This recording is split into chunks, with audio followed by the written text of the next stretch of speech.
Assalamualaikum warahmatullahi wabarakatuh. Hai semuanya. Di sini aku mau mempresentasikan hasil observasi evaluasi penerapan K3 di PT Sumedang Serasi Wire Product.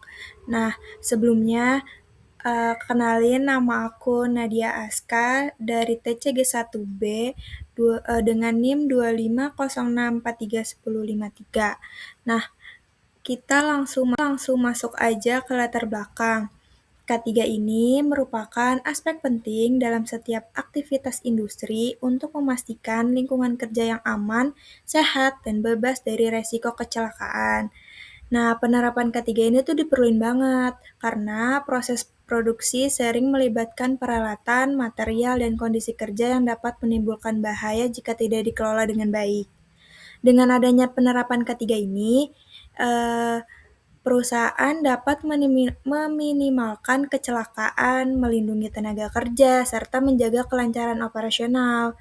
Oleh karena itu, K3 menjadi bagian strategis yang wajib diterapkan dalam setiap perusahaan guna mendukung produktivitas dan keberlanjutan kerja. Tujuan aku buat observasi ini karena untuk mengkaji dan mengevaluasi penerapan K3 di lingkungan perusahaan.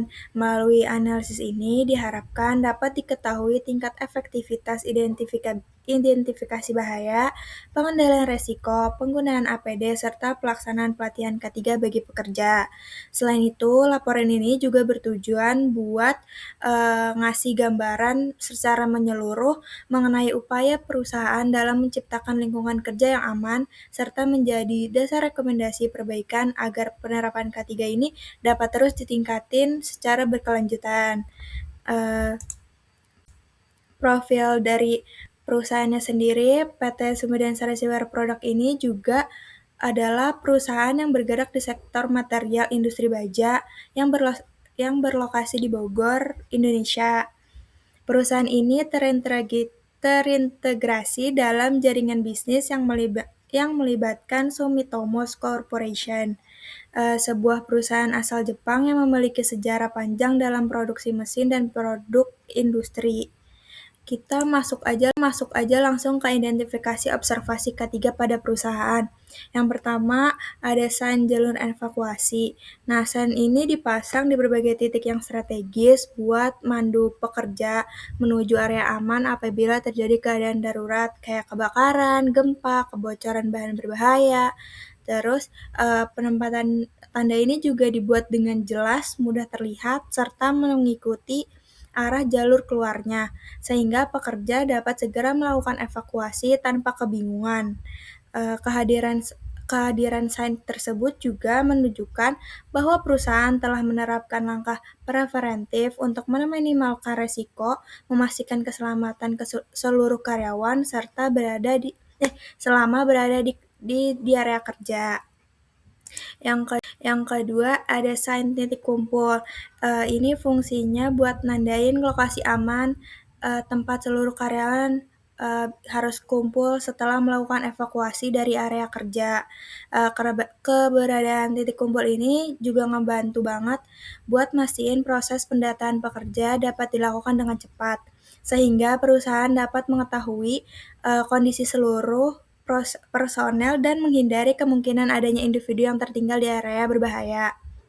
Penempatan sign ini dibuat pada lokasi yang terbuka, mudah terlihat, serta sesuai dengan jalur evakuasi yang telah ditetapkan, menunjukkan komitmen perusahaan dalam menjaga keselamatan dan kesehatan kerja.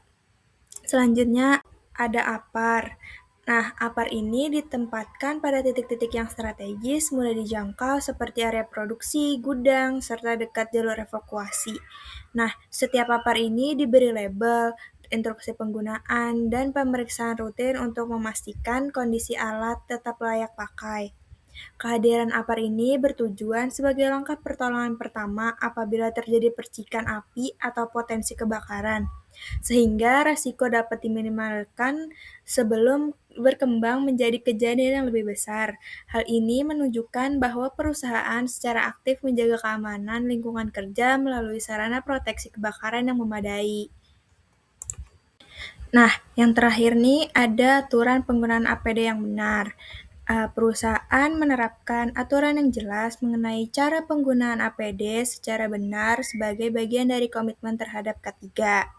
Setiap pekerja diwajibkan memakai APD sesuai area kerja dan jenis resikonya, seperti helm keselamatan, sarung tangan, sepatu safety, kacamata pelindung, atau earplug. Perusahaan ini juga menyediakan panduan penggunaan APD yang dipasang dalam bentuk poster atau sign di beberapa titik kerja. Aturan tersebut menjelaskan langkah-langkah pemakaian yang tepat, kondisi APD yang harus dipastikan sebelum digunakan, serta larangan yang harus diperhatikan. Penerapan aturan ini bertujuan untuk memastikan pekerja terlindungi secara optimal selama bekerja, serta mengurangi kemungkinan terjadinya kecelakaan akibat penggunaan APD yang tidak sesuai. Nah, selanjutnya tuh ada rekomendasi atau saran. Yang pertama itu ada meningkatkan kedisiplinan penggunaan APD agar pekerja selalu terlindungi selama bekerja. Yang kedua ada melakukan pelatihan ketiga secara rutin biar pemahaman dan kesiapsiagaan pekerja tuh meningkat. Terus yang ketiga itu ada memeriksa dan merawat fasilitas keselamatan seperti APAR, jalur evakuasi, dan titik kumpul, biar selalu dalam kondisi siap digunakan. Yang keempat tuh ada memperkuat pengawasan dan evaluasi resiko untuk mencegah potensi bahaya sejak awal. Dan yang terakhir ada menambah sosialisasi aturan K3 sehingga pekerja dapat lebih memahami prosedur keselamatan area kerja. Dan yang terakhir ini ada kesimpulan. Tujuan dari penyusunan laporan ini untuk mengkaji dan mengevakuasi penerapan K3 di lingkungan perusahaan. Melalui analisis ini diharapkan dapat diketahui tingkat efektivitas identifikasi bahaya, pengendalian resiko, penggunaan APD, serta pelaksanaan pelatihan K3 bagi pekerja. Selain itu, laporan ini juga bertujuan untuk memberikan gambaran menyeluruh mengenai upaya perusahaan dalam menciptakan lingkungan kerja yang aman, serta menjadi dasar rekomendasi perbaikan agar penerapan K3 ini dapat terus ditingkatkan secara berkelanjutan. Sekian dari saya, kurang lebihnya mohon maaf. Wassalamualaikum warahmatullahi wabarakatuh.